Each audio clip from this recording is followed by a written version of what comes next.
Today I am just going to focus on the use of past progressive and past perfect while changing them into passives. Remember, just like present progressive, we have the past progressive. Your past progressive, that means continuous. Past progressive or continuous means was versus were plus ing. Ing means progressive or continuous. I have already told you. Let's get some example. If I say the children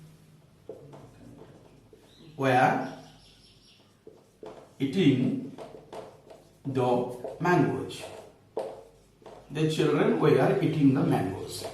And the active, the children, subject, the mangoes, object, obj, and were eating refers to action, that's why it's the verb. And this verb is past progressive or past continuous. So what should be the passive? Then the passive should be the mangoes object, here becomes the subject, the mangoes. Then where plural ing is changed into being plus third form. Being plus third form of it is called eating. The mangoes were being eaten, then by plus object, by the children. Now our passive is okay. The mangoes were being eaten by the children. If the active is in, suppose this past progressive is used in interrogative. How is interrogative? Were the children eating the mangoes? Now you get the interrogative sentence. Were the children eating the mangoes? Similarly, in the passive, were the mangoes being eaten by the children? In the passive, how is it changed? Only you have to use the auxiliary verb in the beginning. Because the sentence is in the same. In the active we have the past progressive, in the passive also in the past progressive. Only little change you have to make, that is the sentence is an interrogative. What type of interrogative? Yes, no interrogative. As it is as no interrogative, your auxiliary verb where. Where is the auxiliary verb? Auxiliary verb where should be coming at the first or coming at the beginning. Then we have the mangoes, then same thing, ing is changed into being, then eat is the past partial, that means third form of the verb eating. Where the mangoes eaten by the children, then put the question mark just to make it yes no interrogative. Your declarative is over, your yes no interrogative in the past progressive tense is over. In the past progressive, only you have to concentrate on the use of being plus pp.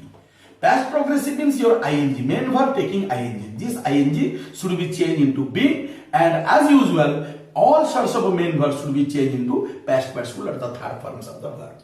Now your past progressive is over. Now come into your past perfect. That is the third form of the past tense. It is called past perfect. Remember, what is the trick about the past perfect? First, you know the past perfect structure. What is the past perfect structure in tense? Had plus third form of the verb. Had plus third form of the verb. So third form of the verb means past participle. This is the structure of the past perfect. Now change into active. If I say he had broken the chair. He had broken the chair. Okay? So the chair is the object. He is the subject. Had broken is the past perfect. This is the past perfect. Remember, while you have to change the past perfect into passive, only the trick that you have to know, you have to simply add been. Been is also the third form of be. Remember, as ing is changed into been plus pp, similarly, only you have to change been. How? Been is used, you just see. The chair, object, now it becomes the subject of the chair. Then he is changed into by him, by plus object. Had broken, also had broken. But in between had broken, you have to add only been. Been is the third form of a be. That means whenever you use been after had, then you get your past perfect, passive, and the sentence becomes passive. The chair had been broken by him. If I say had the chair, had he broken the chair, suppose the sentence is interrogative. Had he broken the chair? Definitely the sentence is in yes no interrogative. Now in the passive, similarly, your had should be coming to the first. That means coming to the beginning. That means had the chair been broken by him? Question mark. Only you just remember why you have to change the subject into object and object into subject.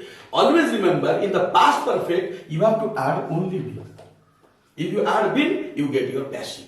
Similarly, in the past progressive, there is ing. When this ing is changed into being plus bb, you get your passive.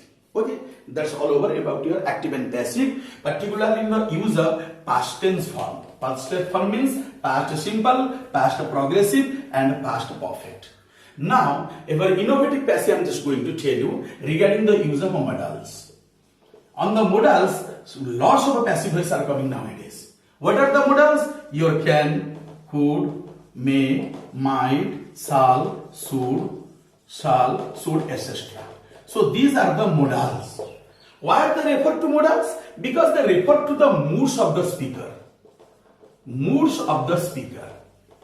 So when the verbs or the auxiliary refer to the moods of the speaker, we know them as modals. Can, could, may, might. Suppose I say a camel can live without water for a week. That means the use of can means the mood of present ability comes. That means the camel has the ability of surviving without water for a week. So here can refers to the mood of a present ability. If I say you can go there, here can means I am giving you permission, I am granting you permission. So can is the modal referring to permission. So these are the modals. Remember, while you have to change active into passive, particularly in the use of the modals, always remember your modals, with the modals, always use be plus pp. Modals plus be past participle. Then you get your passive. That means in the active, if there are modals just like can, could, may, might, shall, should, will, would, etc., only you have to add be. This is the trick. With the modals you have to use be, then the third form becomes past participle. Now some examples on modal. Only a lot of few examples I am just going to give. Suppose I say he can speak English. He can speak English. In this sentence, English is the object, he is the subject, can is the modal. Okay? And speak is the main verb. So what will be the passive? In the passive, English coming to the beginning. Object becomes the subject, as you know. Then can is the modal, only you have to add be. So when you add be after the modal can, this speak main verb becomes past participle as spoken. Speak, spoke, spoken. This is the PP verb. So English can be spoken by him. Okay? Now your passage is done on modals. Can speak is changed into can be spoken. Only you just see the use of be after the modal. Then past participle is the usual form while converting active into passive. Suppose another modal is very important, that is called ought to. Ought to is the very important modal. Suppose we ought to obey the rules of road. We ought to obey the rules of road. We subject, the rules of road object, ought to is the modal, then obey is the main verb. Now change into passive. The rules of road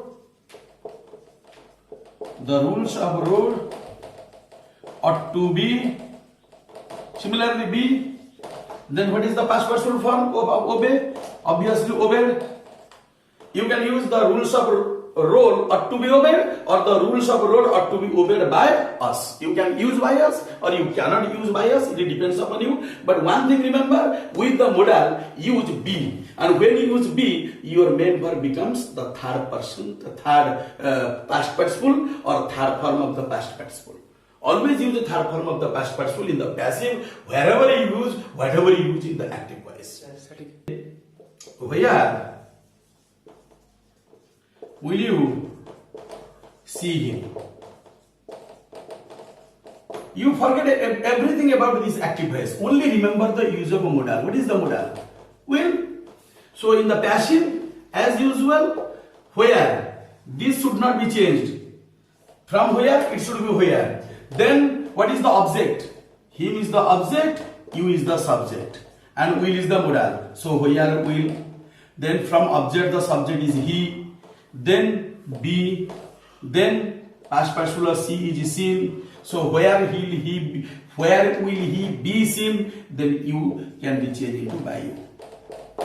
Where will he be seen by you? So these are the various things, particularly on the use of modal, but always only B plus past participle in the passive.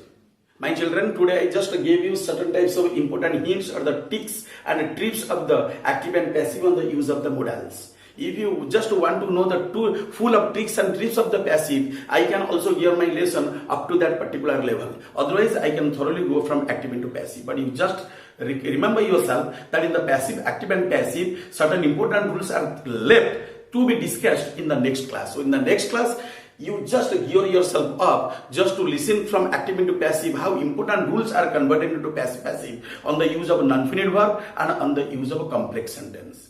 Till then, have a good day, and for more notification, you just go to my channel English Grammar icon and press the